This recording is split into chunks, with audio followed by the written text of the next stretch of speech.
She thought she knew how she was showing up as a leader. Then her own team told her the truth, and it stopped her cold. A Vistage exercise, unfiltered feedback from the people she led every day. What she heard wasn't what she expected. And sitting with that was one of the hardest things she'd ever done. But looking back, it changed everything. Today's guest shares what it really means to evolve as a leader and why the feedback that's hardest to hear is often exactly what you need. Stay tuned for another great episode of Bad Boss Confessional.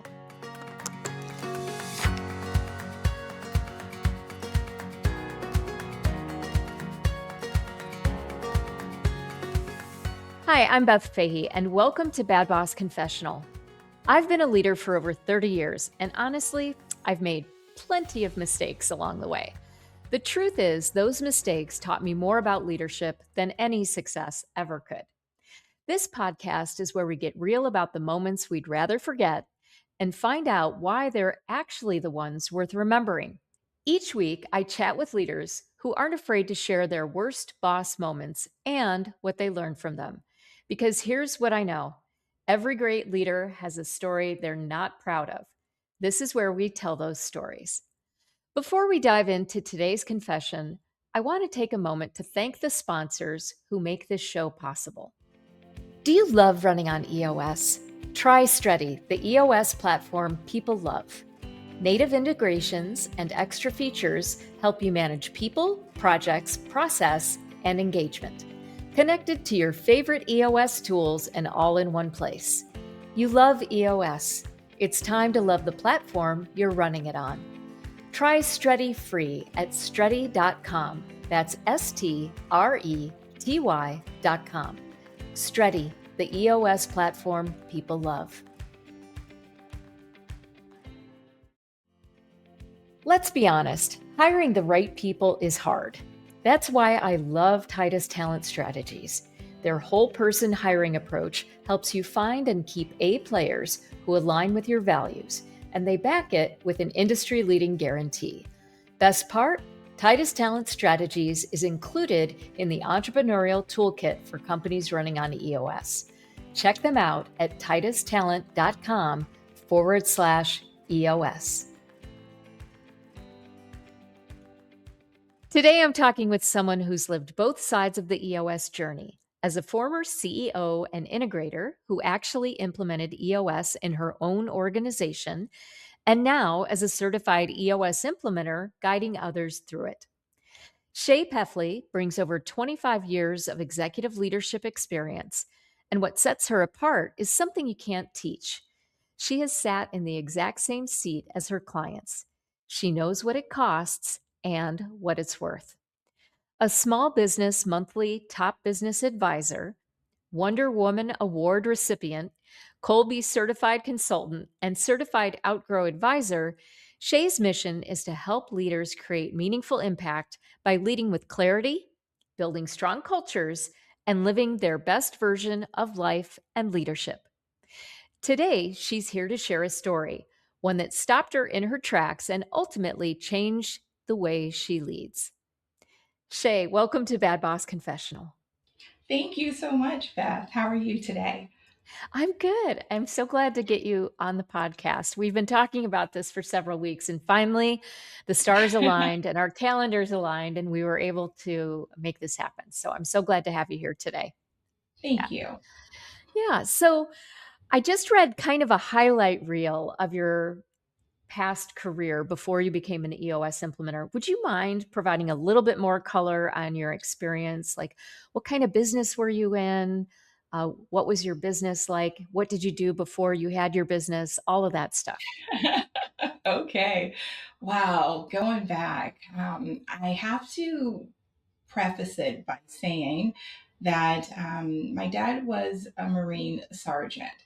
So growing up was very structured, very disciplined, and boy, did that take me down various courses of work and leadership as I was, starting my professional career.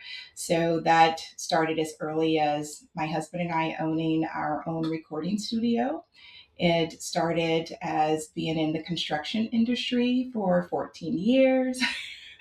It also included my veterans, organization that I had with a partner, and it was just not the traditional course of what I thought I would be doing, but different paths led to different doors being opened, and I just followed where they led. And so what was the business that you had when you were running on EOS? Yes, that was a veterans business. We helped veterans get their VA benefits. We did the hard fight for them and helped them get their benefits to pay for medical expenses, and ultimately helped older veterans get benefits that allowed them to stay at home. So, very, very rewarding mission, and just reminds me of my dad and all the benefits that he was not able to receive prior to him passing. Yeah, I Um, was wondering what the story was, the impetus of that business. yeah, yeah, very passionate about helping veterans, and especially as they get older, they need more help, and helping them get what they deserve was what we did. Mm.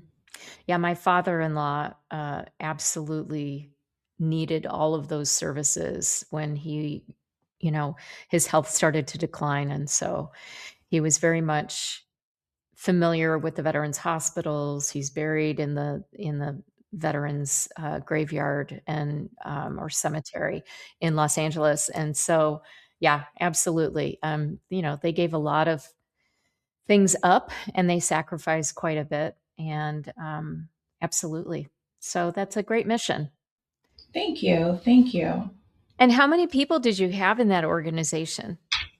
Wow, we started with 5 people and grew the organization to over 100 employees at the time that I exited. Wow, Yeah, wow. And then does the business still exist or it does. It does, okay. and doing well. I know people always ask me, "Does my bakery still exist?" And I'm like, "Yep, they're doing fine, probably better without Doing well. me Absolutely, than absolutely. with me." Yeah. All right. So I know you have a story, Shay, because we talked on the phone about this, and I found it so fascinating, the story that you told me. And I'm wondering Mhm. if you could create some context around what this event was and just how it all came to be. Absolutely, absolutely. So we were a company that ran on EOS. I implemented EOS throughout the organization.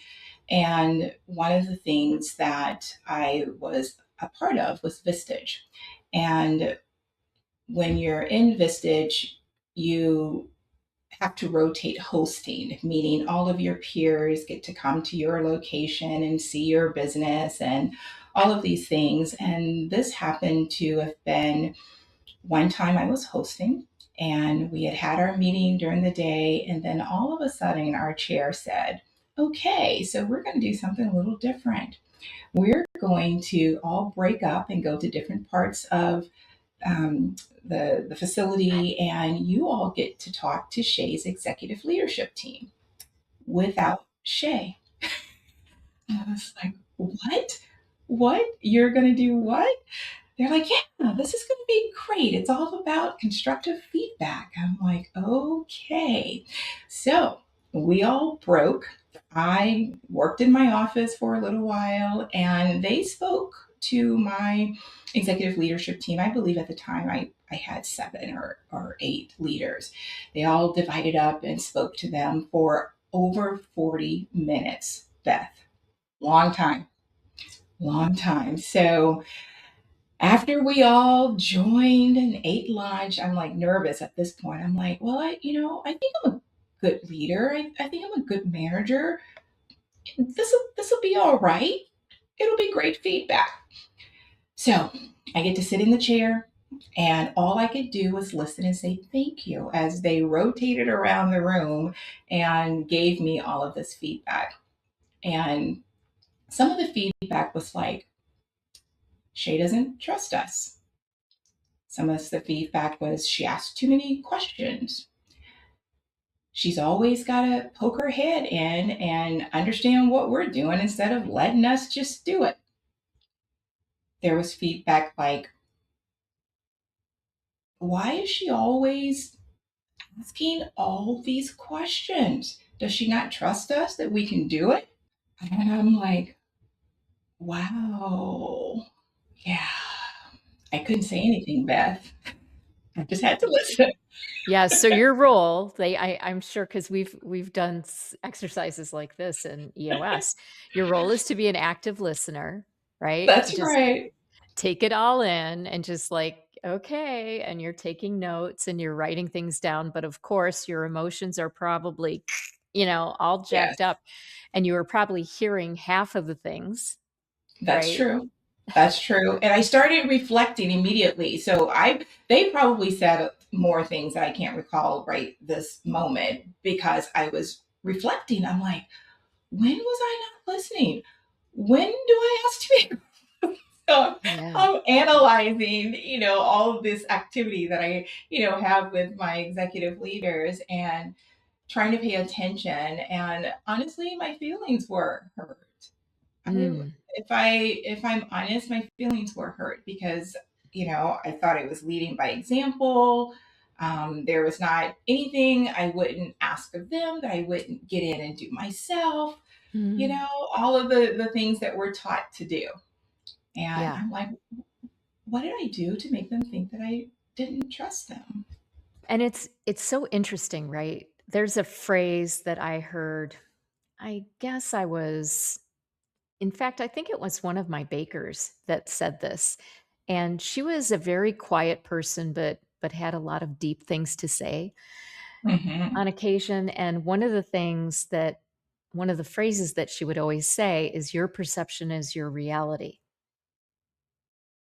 Hmm. Very true. And while it may not be true for you from how you see things, it's certainly true for that person. And that became like a very profound sentence to say back to myself when I would hear something that was opposite of what I thought or how I came across. And it, yeah, it can be really grounding. I think sometimes to think in terms of that, and really, I think it's the first step towards great leadership, right? Is having that self awareness and awareness that your opinion of things isn't always the only one, that there are other opinions, and that really it's multifaceted. Uh, the truth.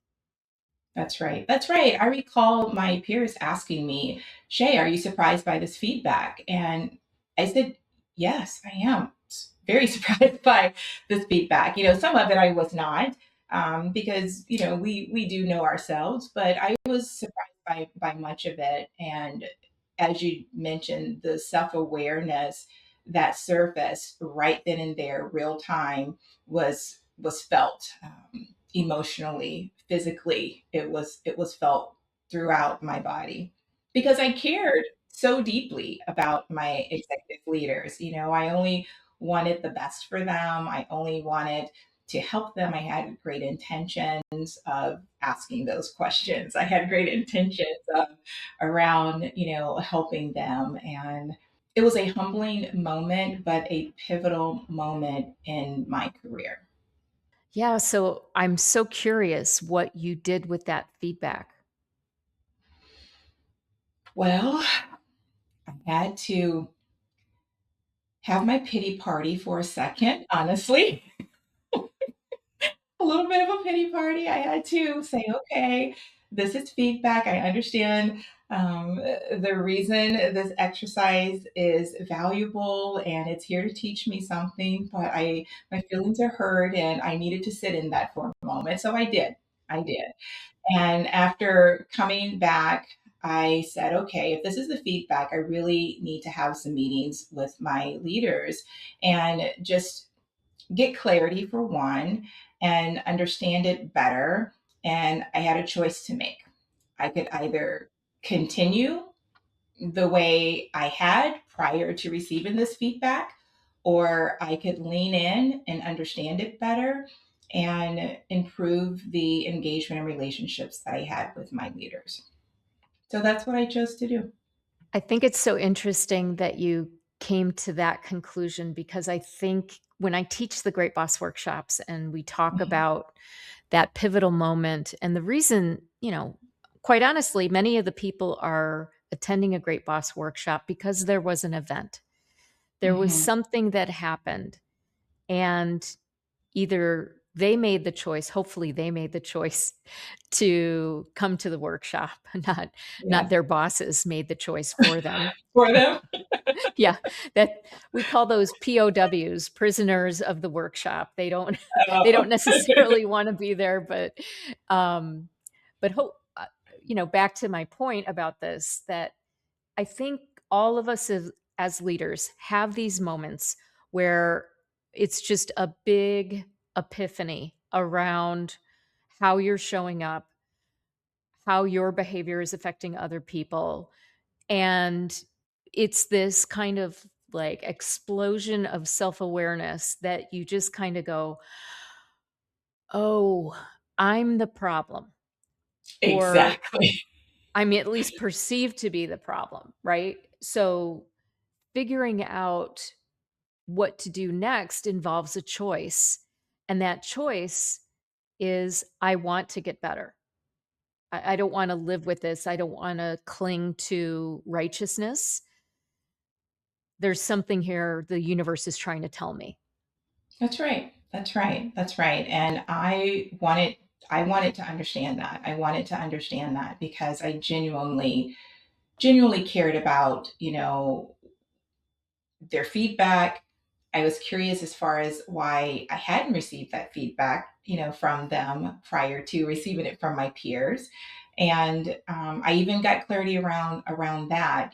Fortunately, I did have a good relationship with them. It was just the way I was leading, the way I was helping them is what I learned. I was hindering their progress. I was hindering their growth by not understanding a couple of things. Not understanding their expectations of me as a leader and as a manager, um, assuming that I knew that without actually asking and understanding their expectations of me.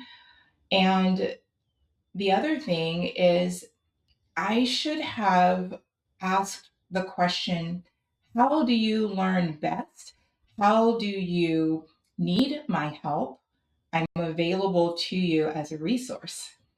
And these were C suite executive leaders. I didn't need to be all in their world as much as I was, and as much as I thought that I was helping. And they needed my help. They wanted my help, but they needed it in a certain way that I had to learn to provide to them to where it was not hindering their growth. Two things I found interesting that you said is the first is that you didn't understand what their expectations of you were. And I just want to pause there on that because when we teach in the Great Boss workshops and we're talking about the management practices, we're talking about setting clear expectations, and we make the point that it's a two-way street. And I think for a lot of people that gets really lost because in how we're socialized, how we came up, how our parents taught us what a boss is, and all those things, right? And your dad was a Marine. Okay, my husband's a Yes, Marine. I know of which I speak. Okay, like you yes, know, command and control. It's kind of like that's how it works. that is And right. my dad was in the military, and all those things. So when you come up with that, when you grow up with that as your reality and you think that's what being a boss is, I think for a lot of people they think, well, so it's my meeting, I'm running it. They're just going to listen to all the great advice I have and, the direction. I'm just going to provide all this direction to them and they're going to go off and execute. And that's what it looks like. And so when we introduce this idea that it's a two-way street, And you landed on that pretty quickly, right? And so you got very curious and wanted to understand, like, what do you need from me? Right. Right. Right. What are your expectations of me? And you're so right about missing that point because we were a company that ran on EOS. I remember our implementer going over, those practices and I totally missed it. I still missed it. When we say you have to, hear things, seven times in order to hear it for the first time, that was true, and I felt it in a manner that slapped me across my face, and not knowing that I was doing what I thought they needed instead of doing in alignment with how they needed it, and that was a huge reality check for me. It went from yes, knowing this to actually practicing it with my executive team, which made a difference. And that clarity was exactly what we needed. I just recall getting on a completely different level of relationship with each of them. After we had those meetings, I had individual meetings with all of them, and I thanked them for the feedback, and I said, I just want to understand more, say more, and give me examples. And from the examples, I was able to reflect and we were able to put some action plans in place together. And I remember one executive leader that I had who was over our finance and accounting department. And I am a numbers nerd. I love that stuff. So it was very easy for me to just kind of tiptoe around different things and that were in her space. And she said, "Well, Shay, what I learned is that I need to already anticipate the questions that you are going to ask. And you have learned that if I say I've got it, you're my resource until I don't got it." So I'm like, yeah, that's pretty much it. So I made these agreements and action plans with each of my leaders that this is how we were going to practice going forward, with grace, because it was practice at that point. But the practice ultimately over the years just made me a much better leader of truly understanding the whole person and not, as you stated, the command and control, which is what I thought leading was. Yeah, so we talk about that a lot too, is that we're there to redefine what the word boss means. We're there to redefine what leadership looks like, what management looks like. And I think pretty often, at least I see this with my own clients, is they are assuming that EOS is kind of brutal and that command and control. And when we talk about teaching leadership and management in this modern way, where it's about the relationship and it's about cultivating that relationship. So kudos to you for really diving in and figuring out that, hey, this is about the relationship with these folks and I have to learn who they are. That's right. That's right. That's right. And what I found is that they were holding back their genius. They could do so much more and just didn't know that they had permission, to do all of that. And we're trying to, keep things in my lane instead of us just focusing on the outcome. So it was a game changer. It was a game changer for my executive team and how they led and how they led with their managers. And I guess thank you, Vistage, for that humbling moment of constructive feedback that day, so many years ago. Yeah. Yeah, I was a Vistage member as well. And, Okay. you know, Did you have an sometimes exercise like that, Beth? Do uh you recall? they did come to my place. I remember that because it was almost impossible. Like we had a really big group and we had 18 people and I was trying to find a just just place for us to have a quiet meeting, which was impossible in a bakery. They didn't do that, but they were, um I think that just like every leadership team has its own personality, I think Vistage groups have their own personality. And I think my group was more of a social club, maybe, in some ways than it Right. was. It sounds like yours was actually pretty hardcore, like, actually what it's supposed to be, which is a peer support group. So kudos to your chair because it sounds Yeah, like having impactful exercises like that are are really what bring value to those peer groups. absolutely. Absolutely. It was definitely a pivotal moment in my life. Large lessons learned that I carry still to this day.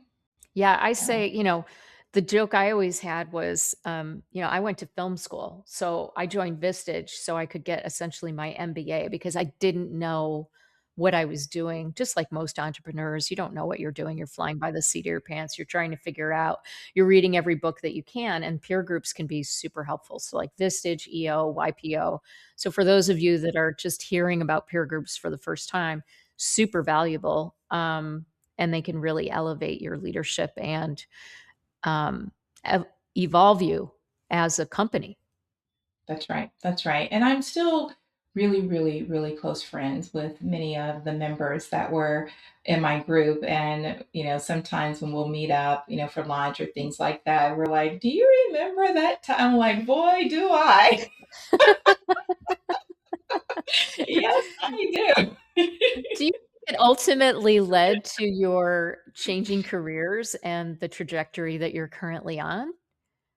Did it have that big of an impact or I think it has had an impact in every decision that I've made because it has allowed me, you mentioned it, it's about relationships. So whether it's, my EOS franchise or, my consulting practice or whatever, it is so much more than it. It is the individual, it is the person, and leaning in and with genuine concern and for them, regardless of the path. And I think that was my bigger overarching lesson, um, in anything, whether it's, connectors or colleagues or trusted advisors, leaning in with the genuine intent of understanding, their expectations in the relationship, my expectations in the relationship, understanding, what they're great at, and really just offering to help in the manner that they need.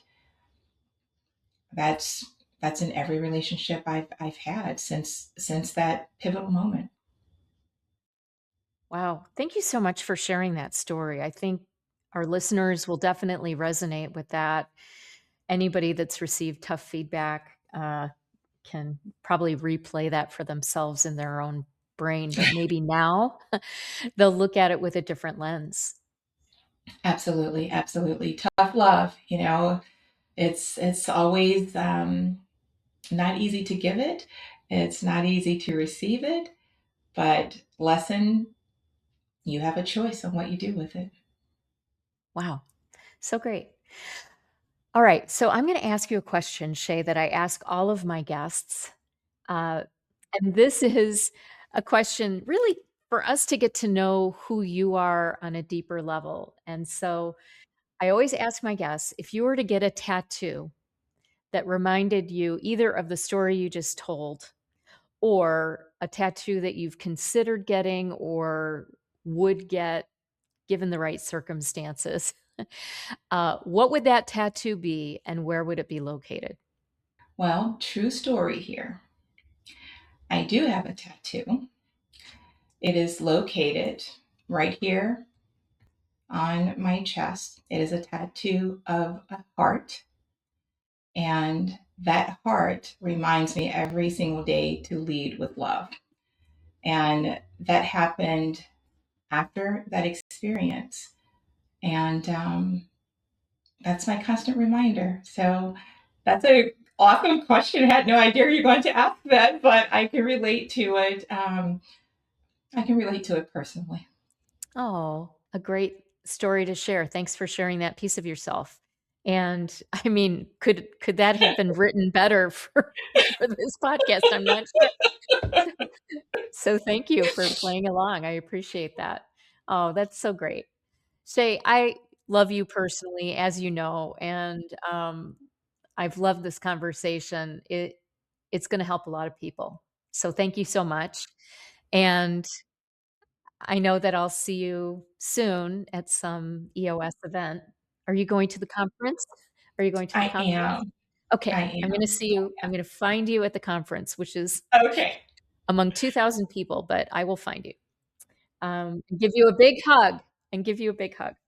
All right. Yes. Thank you so much. This was amazing. Thank you for taking me down memory lane. I appreciate that. Well, we really appreciate the share. So thanks. Have a great weekend, and I'll see you soon. Thanks to Shea Peffly for reminding us that leadership growth often starts with a mirror and the courage to actually look into it. The gap between who we think we are and how others experience us is real. And closing that gap, that's the work. If you enjoyed today's episode, please like, subscribe, and share with friends who need to hear this. Thanks for listening to Bad Boss Confessional. We'll see you next week.